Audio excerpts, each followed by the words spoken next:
Hello students, welcome to my way physics class. यहाँ पे question है, 3 resistors are connected as shown in the diagram through the resistor 5 ohm a current of 1 ampere is flowing. यहाँ पे कह रहा है कि 3 रजिस्टर जो है वह कनेक्टेड किए गए हैं इस डायग्राम, जो 5 ohm है, 10 ohm है और 15 ohm। आगे कह रहा है कि इस 5 ohm रजिस्टर के द्वारा जो है वह 1 एम्पियर करंट को जो है वह पास किया जा रहा है। तो हमको नंबर 1 में निकालना है what is the potential difference across A B and A. हमको जो है वो पोटेंशियल डिफरेंस निकालना है, इस ए और बी के बीच का जो पोटेंशियल डिफरेंस कितना होगा उसको जो है वह हमको यहाँ पर निकालना है, और ए और सी के बीच में जो पोटेंशियल डिफरेंस कितना होगा उसको हमको निकालना है। नंबर 2 में जो निकालना है what is the current through the other 2 register. कर रहा है जो करंट जाएगा इस 10 ohm के द्वारा और 15 ohm के द्वारा, वो दोनों अलग अलग करंट को जो है वो हमको निकाल। थर्ड में what is the total resistance. इस सर्किट डायग्राम में जो टोटल रेजिस्टेंस होगा वह कितना होगा उसको हमको यहाँ पे निकाल। तो सॉल्यूशन में हम यहाँ पे देखेंगे सबसे पहले, तो इस केस में यहाँ पर हम देख रहे हैं कि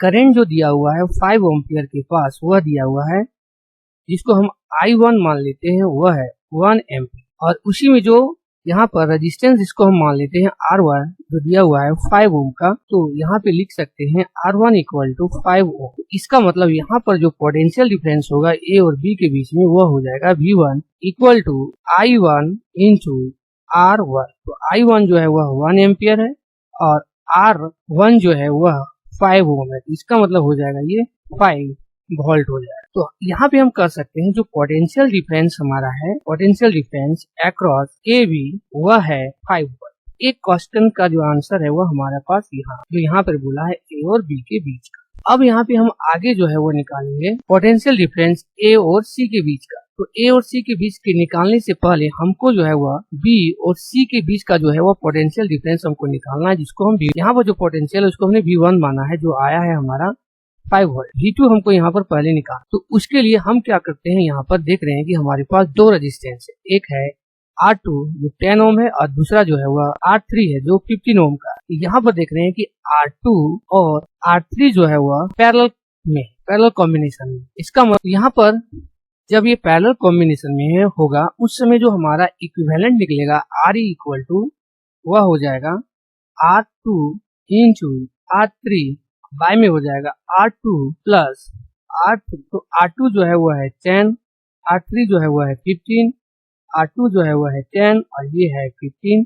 यहाँ पे जब हम इसको डिवाइड करेंगे तो ये हो जाएगा 150 और बाय में हो जाएगा 25। तो 25 6 150 ये हो जाएगा 6 ohm। तो इसका मतलब इस दोनों रेजिस्टेंस का जो इक्विवेलेंट रेजिस्टेंस हो जाएगा वह हो जाएगा 6 ohm। तो यहाँ पे जब हमारा R इक्विवेलेंट निकल गया 6 ohm, अब यहाँ से हम क्या कर सकते हैं कि पोटेंशियल डिफरेंस B और C के अक्रॉस जो है हम निकाल सकते हैं। तो यहाँ पे लिख सकते हैं potential difference across B C को मान लेते हैं V2। तो V2 इक्वल टू हो जाएगा वह हो जाएगा करंट तो हमारा वही होगा I1 और रेजिस्टेंस हो जाएगा वह हो जाएगा R इक्विवेलेंट का जो यहाँ पर हमने अभी निकाला वह है 6 ohm। तो इसका मतलब हो जाएगा V2 equal to 1 ampere into 6 ohm, ये हो जाएगा V2 इक्वल टू 6 वोल्ट। तो अब यहाँ पे हम क्या करेंगे, जो हमको पोटेंशियल डिफरेंस इसमें निकालने मिला है वह AC के बीच में निकालने मिला। तो AC के बीच में जो पोटेंशियल डिफरेंस हो जाएगा हमारा पोटेंशियल डिफरेंस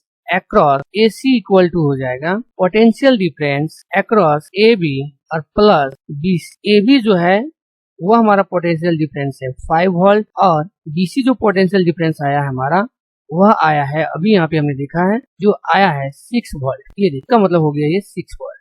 तो टोटल जो पोटेंशियल डिफरेंस हो जाएगा AC के बीच में वो हो जाएगा 11 वोल्ट। ये है पोटेंशियल डिफरेंस अक्रॉस AC जो आ गया है हमारा 11 वोल्ट। ये जो है वो सेकंड आंसर है इस क्वेश्चन 1। अब यहाँ पे आगे जो है हम 2 नंबर का जो है वो आंसर निकाल। 2 नंबर का हमको जो निकालना है वो करंट निकालना है R2 पर और R3। तो इसके लिए हमको क्या करना पड़ेगा, यहाँ पे I2 निकालने के लिए हम क्या करेंगे, यहाँ पे फॉर्मूला लिख देंगे I2 equal to V2 bye और R2 जो हमने यहाँ पे निकाल चुका है। V2 जो है वह 6 वोल्ट है और R2 जो है वह यहाँ पे दिया हुआ है 10 ohm। यहाँ पे हो जाएगा V2 जो है वह है अभी हमने जो निकाला है वह है 6 वोल्ट का, ये हो जाएगा 6 बाय 10। यहाँ पर जो ये करंट आ जाएगा वो आ जाएगा 0.6 एम्प। ओके, अब यहाँ पे आगे जो है हमको I3 निकालना है 15 ohm के बीच। इसका हो जाएगा V2 बाय R 3। तो V2 जो है वो है 6 वोल्ट और R3 जो है वो है 15 वोल्ट। तो यहाँ पर जो है वो I3 हो जाएगा, जब इसको हम डिवाइड दे देंगे यहाँ पर जो वैल्यू हमारा निकल जाएगा वह निकल जाएगा 0.4